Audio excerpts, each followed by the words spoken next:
दोस्तों, कहानी की शुरुआत में न्यूयॉर्क सिटी के सेंट्रल पार्क का सीन दिखाया जाता है, जहां लोग अचानक से अजीब तरीके से बिहेव करने लगते हैं और इनको अपने ही डायरेक्शन का पता नहीं चलता। अब हम दो लड़कियों को देखते हैं, जिसमें से एक लड़की अपना हेयर पिन लेती है और सुसाइड कर लेती है।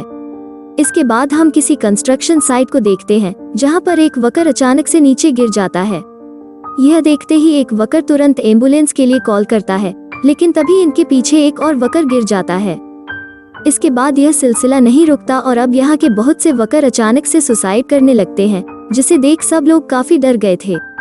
इसके बाद हम एक साइंस टीचर एलिन को देखते हैं, जो अपने ही स्टूडेंट के साथ अपनी बीवी के अचानक से गायब होने के बारे में बात कर रहा था। फिर सभी स्टूडेंट्स इस वजह के बारे में अपना अपना ओपिनियन देने लगते हैं, लेकिन एलिन किसी के भी उत्तर से सेटिस्फाई नहीं था। तब जैक बोलता है, यहाँ कोई नेचर का खेल होगा जिसके बारे में हम कभी भी नहीं समझ सकते। लेकिन इसी वक्त यहाँ वाइस प्रिंसिपल आ जाती है और एलिन को अपने साथ ले जाती है, जहाँ प्रिंसिपल सभी टीचर को सेंट्रल पार्क में हुई घटना के बारे में बता रहा था और गवर्नमेंट इस चीज को टेररिस्ट अटैक समझ रही है, जिसमें उन्होंने किसी न्यूरोटॉक्सिन गैस को रिलीज किया होगा। और उसके कांटेक्ट में आते ही पहली स्टेज में विक्टिम कंफ्यूज्ड स्पीच देने लगता है, फिर सेकेंडरी स्टेज में वो डायरेक्शन भूल जाता है और लास्ट स्टेज में सुसाइड कर लेता है। इसलिए सभी स्कूलों ने क्लास डिसमिस करने का डिसाइड किया है। तभी एलिन का फ्रेंड जूलियन उसके पास आता है और इसे सिटी छोड़ने के लिए कन्विंस कर लेता है। फिर एलिन की वाइफ एल्मा को देखते हैं, जिसके पास जोएल नाम के आदमी का कॉल आ रहा था, लेकिन वो बात नहीं करना चाहती थी। अब एलिन भी अपने घर पर आ जाता है। फिर वो टीवी चालू करता है, जिस पर पार्क में रिलीज हुई न्यूरोटॉक्सिन गैस के बारे में न्यूज आ रही थी। यह देखते ही एलिन भी अपनी पैकिंग कर लेता है और एल्मा के साथ ही स्टेशन पहुंच जाता है, जहां जूलियन अपनी बेटी जेस के साथ में इनका वेट कर रहा था। लेकिन जूलियन की वाइफ ट्रैफिक में फंस जाने की वजह से यहाँ पर नहीं आ पाई थी। तभी जूलियन एल्मा को अजीब तरीके से देखने लगता है। इस बात से एल्मा जान जाती है कि एलिन ने उसे इनके झगड़े के बारे में बता दिया होगा, जिस बात पर वो एलिन से थोड़ा नाराज हो जाती है और अपना टिकट लेने के बाद इनसे अलग बैठने चली जाती है, जिसके कुछ देर बाद ट्रेन भी यहाँ से रवाना हो जाती है। इसके बाद हम फिलाडेल्फिया में रिटेन हाउस पार्क का सीन देखते हैं, जहां पर अचानक से तेज हवा बहने लगती है और अब यहाँ के लोगों को कुछ हो जाता है, जिसके बाद एक ट्रैफिक ऑफिसर अचानक से सुसाइड कर लेता है और अब इसी तरीके से इसकी गंध बाकी लोग भी लेने लगते हैं और सुसाइड करने लगते हैं।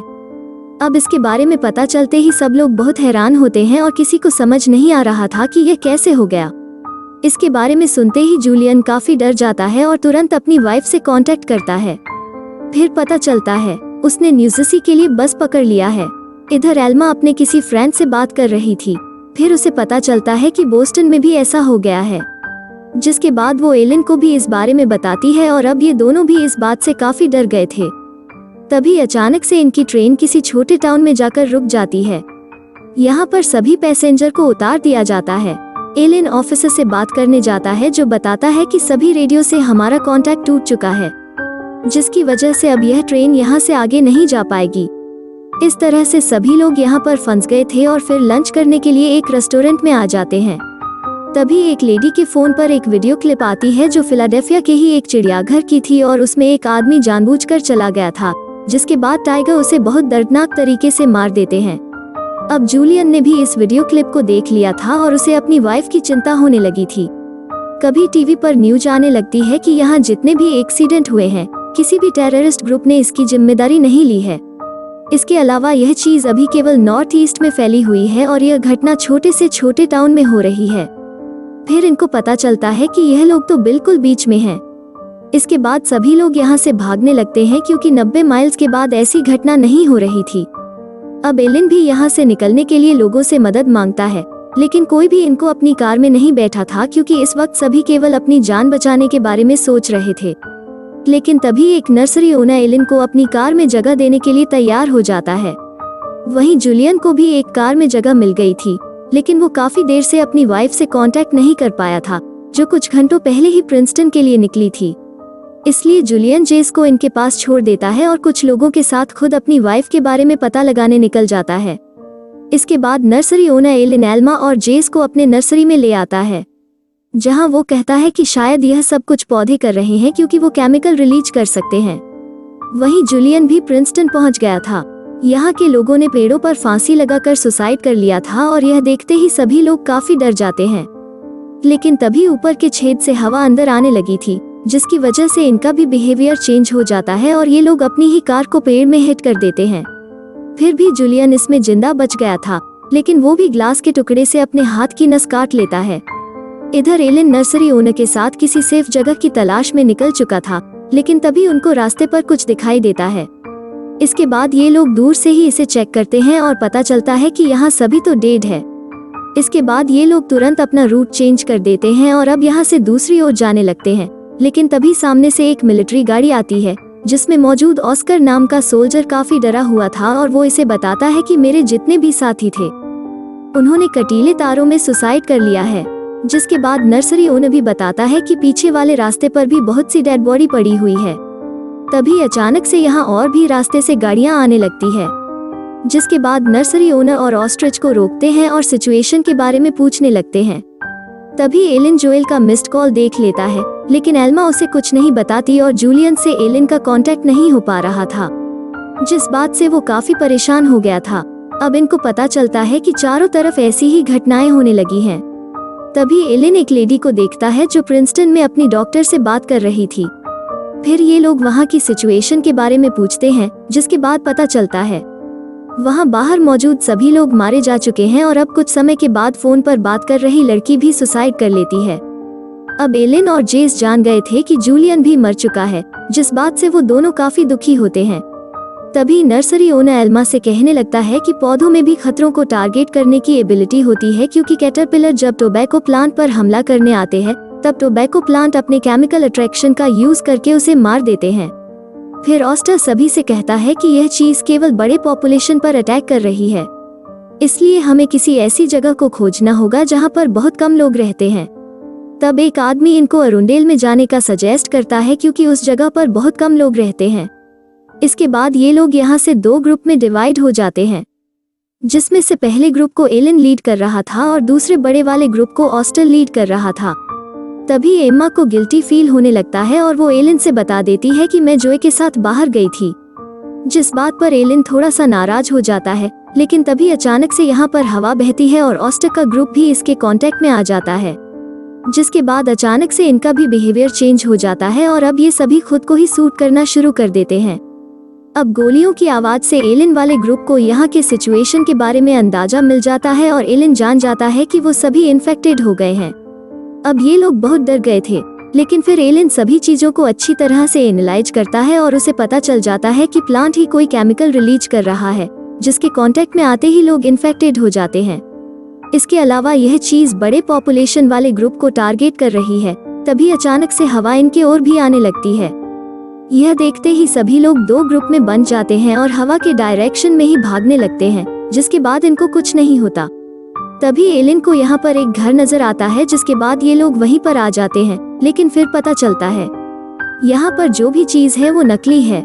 इसके बाद ये लोग तुरंत यहाँ से निकल जाते हैं, क्योंकि यहाँ पर और भी लोग आने लगे थे।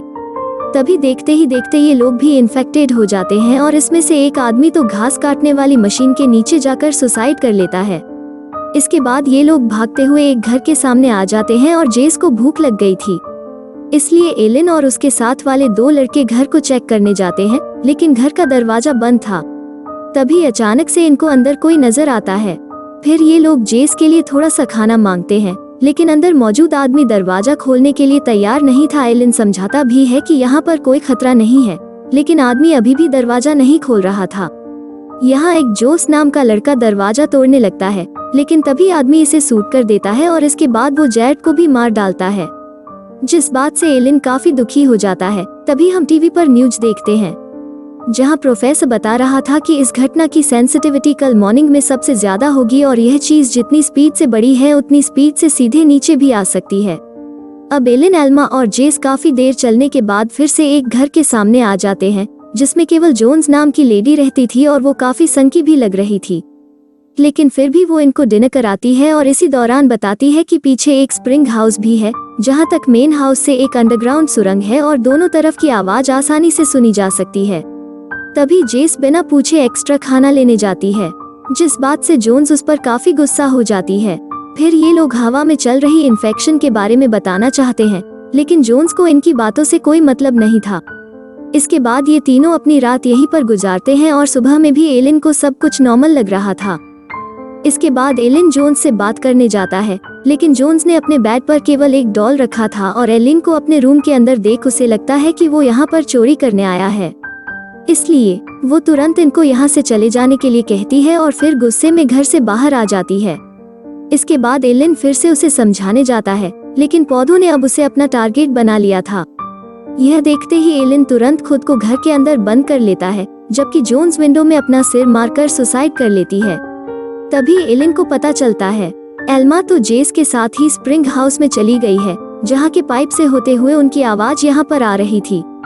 इसके बाद वो तुरंत एल्मा को दरवाजा बंद कर देने के लिए कहता है, लेकिन अब एलिन जान गया था ये पौधे और भी ज्यादा सेंसिटिव हो गए हैं, क्योंकि इन्होंने अब ग्रुप के अलावा एक एक इंसान को भी टारगेट करना शुरू कर दिया है। इसलिए ये लोग जान जाते हैं कि अब इनकी भी मौत पक्की है और ये लोग अपने आखिरी वक्त में एक साथ मरना चाहते हैं। इसके बाद एलिन बाहर आ जाता है, जिसे देख एल्मा और जेस भी बाहर आ जाते हैं। अभी उस वक्त हवा काफी तेजी से बह रही थी, लेकिन फिर भी इनको कुछ नहीं होता। इसलिए एलिन जान जाता है कि सब कुछ शांत हो चुका है। इसके बाद हम 3 महीने बाद का सीन देखते हैं, जहां एल्मा और एलिन ने जेस को अडॉप्ट कर लिया था और एलिन जेस को ही स्कूल बस तक छोड़ने भी जाता है। इसके बाद हम टेलीविजन पर देखते हैं कि एक एक कर किसी प्रोफेसर के साथ 3 महीने पहले आई तबाही के बारे में बात कर रहा था, जिसके दौरान प्रोफेसर कहता है कि यह सब कुछ जितना जल्दी शुरू हुआ था उतनी तेजी से खत्म भी हो गया। इसलिए हो सकता है कि वो चीज केवल एक वार्निंग थी, लेकिन अगर यह फिर से शुरू हुआ तो फिर यह बहुत बड़े लेवल पर होगा, क्योंकि आज हम इंसान ही इस धरती के लिए खतरा बन चुके हैं और नेचर के किसी भी एक्शन को समझ पाना इम्पॉसिबल है। वहीं एल्मा को पता चलता है कि वो प्रेग्नेंट है और इस बात से एलिन को सरप्राइज कर देती है। इसके बाद हम पेरिस में किसी गार्डन का सीन देखते हैं, जहां एक लड़का अपने दोस्त के साथ जा रहा था। तभी अचानक से इसे किसी के चीखने की आवाज सुनाई देती है और अब इसका साथी भी अपने एक ही बात को रिपीट करने लगा था। इसके बाद वो देखता है कि सभी को कुछ हो गया है और इन सभी ने सुसाइड करना शुरू कर दिया है और फिर मूवी यहीं पर खत्म हो जाती है। अब अगली वीडियो परसों अपलोड होगी, लेकिन अगर आपने पिछला वीडियो मिस कर दिया हो तो लेटर वाले वीडियो जरूर देख लेना और चैनल को सब्सक्राइब करके नोटिफिकेशन को ऑन जरूर कर देना।